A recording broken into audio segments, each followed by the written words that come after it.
1 plus 2 equals 3, 11 times 3 equals 33, and 33 divided by 33 equals 1. But this answer is not right, because according to the order of operations, we must solve parentheses, then exponents, then multiplication and division, and finally addition and subtraction.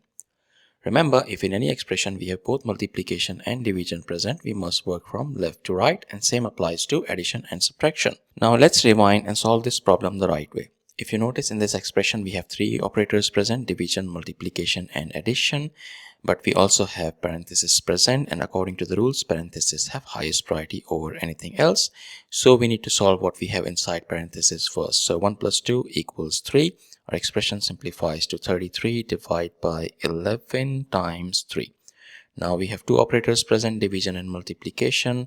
According to the rules, multiplication and division have equal level of priority, but we must work from left to right. So we need to solve this division first, because that's on the left side. 33 divided by 11 equals 3. And finally, 3 times 3 equals 9, which is the final and correct answer to this problem. Thank you for watching. Please like the video, comment your answers, and subscribe to our channel.